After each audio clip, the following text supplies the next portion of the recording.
இயேசு கிறிஸ்துக்குள் பிரியமானவர்களே, அருமை ஆண்டவர் இயேசு கிறிஸ்துவின் பரிசுத்தமுள்ள திருப்பெயரிலே நல்வாழ்த்துக்கள். த வாய்ஸ் ஆஃப் காட், தெய்வத்தின் குரல் வழி நம் மத்தியிலே கடந்து வர இருக்கிறது. அவர் தருகிற குரல் வழியை கேட்க நாம் கடந்து வரலாம். த ஹோலி ஸ்பிரிட் ஆஃப் ஜீசஸ். நீதிமொழி புத்தகத்திலே நாம் பார்க்கிறோம், 3ஆம் அதிகாரம் 24வது தெய்வீக திருவசனம். நீதிமொழி புத்தகம் 3ஆம் அதிகாரம் 24வது வசனம். நீ படுக்க போகும்போது உன் மனத்தில் அச்சமிராது, உன் படுக்கையில் நீ அயர்ந்து தூங்குவாய். நீ அயர்ந்து தூங்குவாய். எவ்வளவு அருமையான வார்த்தை இன்று நமக்கு ஆண்டவர் தருகிறார் பாருங்கள், இல்லைங்களா? இன்னைக்கு பார்த்தீங்கன்னா சில பேர் படுத்துக்கிட்டு தூங்கமே வரலன்னு சொல்லுவார்கள். பிரதர் படுக்கிற பிரதர் தூக்கமே வரல பிரதர், எதோ கவலை பிரதர், எதோ பயமா இருக்கு பிரதர், அப்படி பல பேர் சொல்லுவாங்க. அதே சில வேலைகளை பார்க்கிற பொழுது சிலர் படுத்துக்கிட்டு நல்லா கொறுக்கூட்டு தூங்கிட்டு இருப்பாங்க, இல்லைங்களா? நம்மளுக்கு இல்லை, கொறுக்கூட்டு தூங்கும் அப்படி விட்டுருப்பாங்க. அப்போ கொறுக்கூட்டு தூங்குறவனை பார்த்து நம்ம என்ன சொல்லுவோம்? ஏதாவது கவலை இருக்குதா பார்த்தீங்களா, எப்படி கொறுக்குட்டு தூங்குறான் பாருங்க, எப்படி கொறுக்குட்டு தூங்குறான் பாருங்கன்னு சொல்லிட்டு நம்ம அவளை சொல்லுவோம், இல்லைங்களா? இன்றைக்கு அப்போது அவர்களுக்கு எந்த விதமான கவலையும் இல்லை, பயமும் இல்லை, அதனால் தான் அவர்கள் தூங்குகிறார்கள், அப்படி தூங்குகிறார்கள்.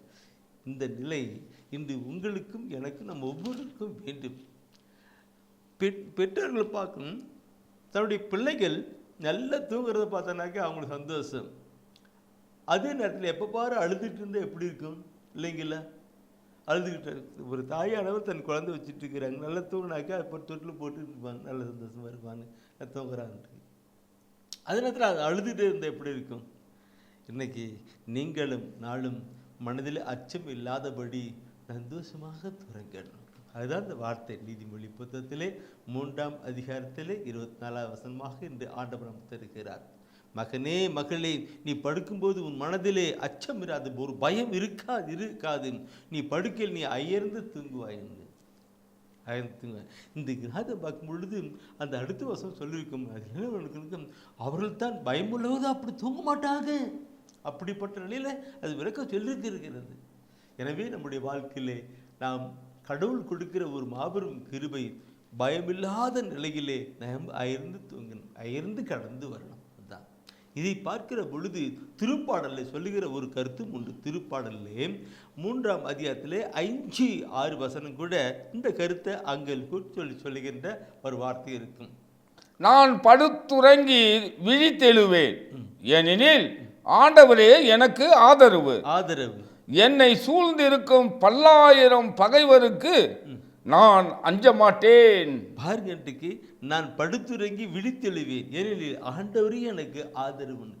அவருக்கு எந்த விதமான பயமும் இல்லை, நல்லா தூங்கிட்டு இருந்துகிட்டு இருக்கேன். இது நான் சொல்லுகிற பொழுது புனித பேதுரு பார்க்கணும்.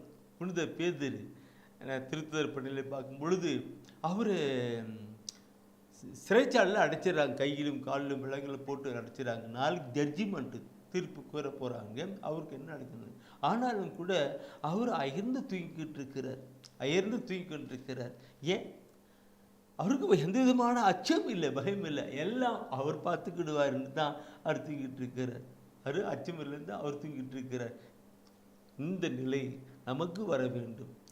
சரியான தூக்கம் வரல, நிலை கனவு வருது அப்படின்னு சொல்லுகிற என் அனுபவமான சகோதரமே, இன்று ஆண்டவர் உங்களை பார்த்து நம்மை பார்த்து சொல்லுகிற ஒரு வார்த்தை, நீ படுக்கும்போது உன் மனதில் அச்சம் இராது, நீ அயர்ந்து தூங்குவாய் சொல்லுகிறார். இது அவர் தருகிற வார்த்தை நமக்கு ஒரு ஆசீர்வாதமான ஒரு வார்த்தையாக அமையட்டும், நம்முடைய வாழ்க்கைக்கு கடந்து வரட்டும். அன்பின் ஆண்டவரே, மனசிலே பயம் இருக்கிற பொழுது தூக்கம் வருவதில்லை, மனதிலே கவலை இருக்கிற பொழுது தூக்கம் வருவதில்லை. அப்படியே தூக்கம் வந்தாலும் பல கனவுகளும் காட்சிகளும் ஆக இருக்கிறது, பய உணர்வை கொண்டு வருவதாக இருக்கிறது. ஆண்டவரே, இவையெல்லாம் மாறுபட்டு நல்ல ஒரு அயர்ந்து தூங்குகின்ற காரியத்தாரும்.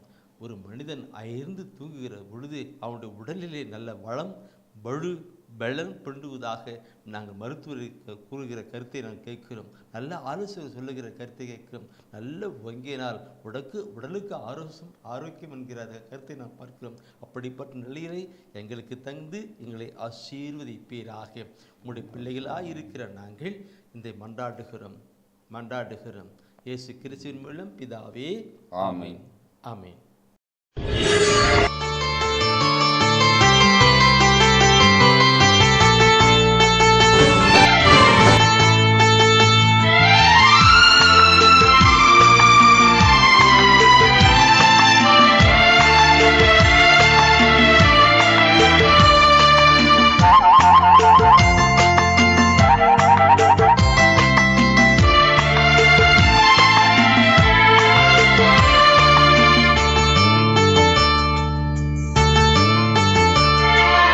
இறைவார்த்தை கேட்டு இதயத்தில் ஏற்று எந்நாளும் வாழ்ந்து என்றும் பறைசாற்று. இறைவார்த்தை